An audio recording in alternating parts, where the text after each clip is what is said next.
Welcome to এফসার academy. দেখেন আজকেও আমি আপনাদের সামনে কিছু ইম্পর্টেন্ট কোয়েশ্চেন নিয়ে এনেছি।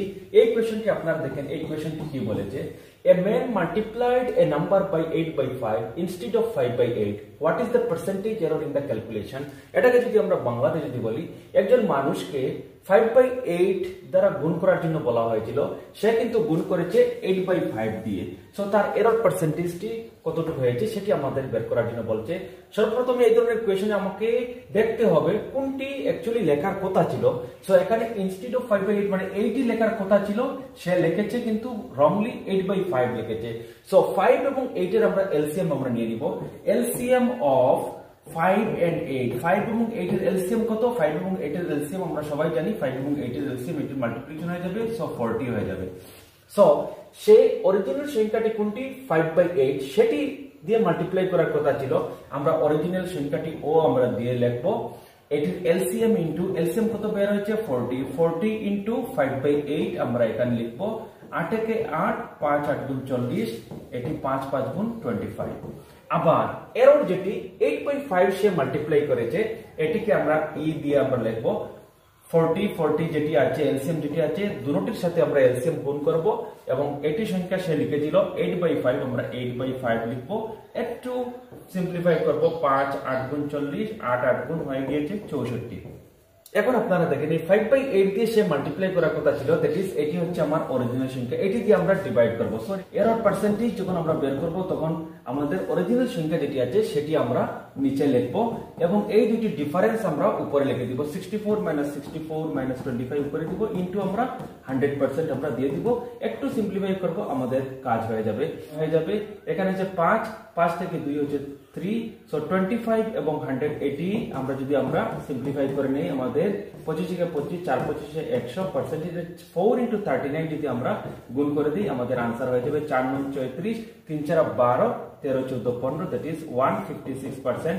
যে অপশনে 156% আছে সেই অপশনটি হবে শুদ্ধ অপশন।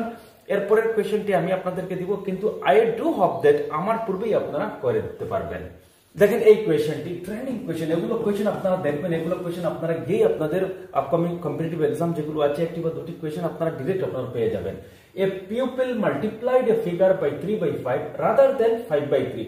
5 by 3 দিয়ে সে মাল্টিপ্লাই করার কথা ছিল, সে কিন্তু করেছে 3 by 5 দিয়ে। What is the percentage error in the calculation? Same একই জিনিস, আমরা 3 এবং 5 এর এলসিএম আমরা নিয়ে দিব। 3 এবং 5 এর এলসিএম কত হবে? 3 এবং 5 এর এলসিএম হয়ে যাবে 15। এখন আমাকে অরিজিনাল সংখ্যাটি কি? 5 by 3। সো অরিজিনাল দিয়ে আমরা লিখব, এই যে এলসিএম যেটি দুটোটির সাথে মাল্টিপ্লাইড হয়, এলসিএম ইনটু অরিজিনাল সংখ্যাটি হচ্ছে 5 by 3, আমরা 5 by 3 লিখব। 3 কে 3, 3 5 গুণ 15, সো 5 5 গুণ কত? 5 5 গুণ 25। এরর যেটি শেষ লিখেছে সেই এররটি এলসিএম ইনটু এলসিএম হচ্ছে 15 ইনটু এরর সংখ্যাটি হচ্ছে 3 by 5, আমরা 3 by 5 আমরা লিখে নিব। 5 কে 5, 3 5 গুণ 15, সো 3 3 যা 9। সো এটি হচ্ছে অরিজিনাল, এটি অরিজিনালটি আমরা নিচে আমরা দিয়ে দিব। Error percentage equal to original কত হচ্ছে 25, সো এই দুইটির আমরা মাইনাস করে নিব। 25 - 9 কত হবে? 25 - 9 হবে 16, ইনটু আমাদের 100% যদি আমরা দিয়ে দেই, 25 কে 25, 4 25 100, 4 16 64, সো 64%। যে অপশনে 64% আছে সেই অপশনটি হবে শুদ্ধ অপশন, এটি হচ্ছে শুদ্ধ অপশন। সো এফসার একাডেমির সাথে যারা আছে তারা এইভাবে ক্যালকুলেশন করছে, ভালো নম্বর নিয়ে আসছে। আমার অনেক স্টুডেন্টস, আর্টসের স্টুডেন্টস আছে, তারা কিন্তু ম্যাথ সেকশনে ফুল মার্কস 100% মার্কস বা 99% মার্কস দিয়ে তারা আসছে এবং কোয়ালিফাইড করে বিভিন্ন সেক্টরে তারা কিন্তু কাজ করছে। এই কোয়েশ্চেনটি দেখেন, this is also very very important question. এই কোয়েশ্চেনটি কি বলছে? The salary of employees in a factory was reduced by 20% due to economic crisis. In order to have their salary back to original amount, it must be raised by, যেমন এখানে বলছে, এই কোয়েশ্চনে বলছে একটি ফ্যাক্টরিতে কয়েকজন এমপ্লয়ি ছিলেন, তাদের স্যালারি 20% রিডিউস করা হয়েছে ইকোনমিক ক্রাইসিসের জন্য।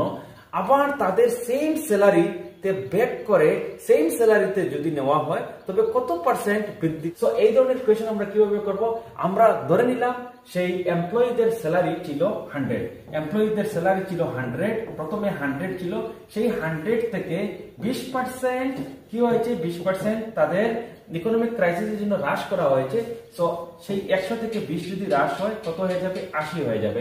এখন আপনাকে বলছে সেই 80 থেকে 100-তে যেতে হলে কত পার্সেন্ট বৃদ্ধি হবে সেটি হচ্ছে আমার ইম্পর্টেন্ট বিষয়। সো 80 থেকে 100 বৃদ্ধি হয়েছে কত? বৃদ্ধি হয়েছে +20। সো এখানেই হচ্ছে ইম্পর্টেন্ট, আমাদের স্টুডেন্টসরা এখানেই ভুল করে থাকে। So required percentage equal to কত থেকে বলেছে আমাকে? 80 থেকে বলেছে। 80 আমাদের নিচে চলে যাবে। সো 80 এবং 100 এর ডিফারেন্সটি কত হচ্ছে? ডিফারেন্স হচ্ছে 20 ইনটু যদি আমরা 100% যদি আমরা দিয়ে দেই, দেখেন 20 কে 20, 4 20 80, 4 কে 4, 4 25 100। So the required percentage is 25%। 25% যে অপশনে আছে সেই অপশনটি হবে শুদ্ধ অপশন। আমি এই কোয়েশনটি কিন্তু আমার কলিগস অনেকদের আমি দিয়েছিলাম, সবাই কিন্তু বলছে 20% কমেছে, আবার 20% বেড়ে যাবে, সো 20% হবে आंसर। বাট আমরা কিন্তু বুঝতে হবে, কনসেপ্ট বুঝতে হবে। 20% কমেছে, কমার পরে যেটি সংখ্যা হচ্ছে সেটি থেকে ব্যাক আবার যদি আমরা আমাদের আসতে হয় সেম একই পার্সেন্টেজ হবে না, সেটি আমাদের ক্যালকুলেশন করে বের করতে হবে। সো 20% কমেছে, 25% অরিজিনাল আবার 100-তে এসেছে। কোশ্চেনটি কি বলছে? এই কোয়েশনটি বলছে ইফ রামুর স্যালারি ইজ 30% লেস দেন শামুর স্যালারি। এই 30% লেস হচ্ছে রামুর স্যালারি, আমরা শামুর স্যালারি আমরা দিয়ে দিব 100, শামুর স্যালারি দিয়ে দিব 100। সো শামুর স্যালারি থেকে 30% কম হচ্ছে রামুর স্যালারি। সো 30% যদি কম হয়, 30% যদি কম হয় রামুর স্যালারি কত হয়ে যাবে? রামুর স্যালারি হয়ে যাবে 70। Then by how much percent is শামুর স্যালারি more than রামুর স্যালারি? এখন বলছে শামুর স্যালারিটি রামুর স্যালারি থেকে কত পার্সেন্ট বেশি। সেই একই পূর্বের যেটি কোয়েশ্চেন করেছি সেই একই আমরা করব। So required percentage equal to আমাকে বলছে 70 এবং 100 এবং 70 এর মধ্যে গ্যাপ কত? গ্যাপ হচ্ছে 30 ইনটু যদি আমরা 100% আমরা দিয়ে দেই আমাদের आंसर হয়ে যাবে 0 0 ক্যান্সেল। উপরে আছে 3 100 300, উপরে 300, নিচে হচ্ছে 60%। সো আমরা এটাকে যদি আমরা 7 দিয়ে যদি আমরা 300 কে যদি আমরা ভাগ করে দিই আমাদের आंसर হয়ে যাবে 4 7 28, এখানে 2 20, 2 9 14, 7 2 9 14, 6.0, 7 8 56।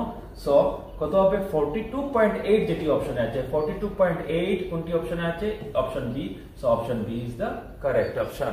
ওকে, যদি আপনাদের ক্লাসগুলো ভালো লাগে আপনারা ক্লাসগুলো কিন্তু আপনারা শেয়ার করবেন যাতে প্রতিজন স্টুডেন্টস প্রতিজন অ্যাসপায়ারেন্টস আমার ক্লাসগুলো তারা দেখতে পায়। Okay, next question. This question is for you. আপনারা এই কোয়েশ্চন আপনাদের জন্য হোমওয়ার্ক, এই কোয়েশ্চন করে আপনারা এইটির আনসার কিন্তু আমাকে কমেন্ট বক্সে আপনারা দিয়ে দিবেন। ওকে, সো এফসার একাডেমিতে জয়েন করার ইচ্ছুক আপনারা এফসার academy as early as possible আপনারা জয়েন করুন, কেননা আমাদের ব্যাচ চলছে, সেই ব্যাচে আপনারা এড হয়ে যাবেন এবং আমাদের ডেইলি লাইভ ক্লাসেস আমাদের হচ্ছে, সেই লাইভ ক্লাসেস আপনারা জয়েন করে অনেক কিছু আমরা শিখতে পারবো। সো উইথ দিস আজকের ক্লাসগুলো আমি এখানেই রাখছি। Thank you very much. Thank you.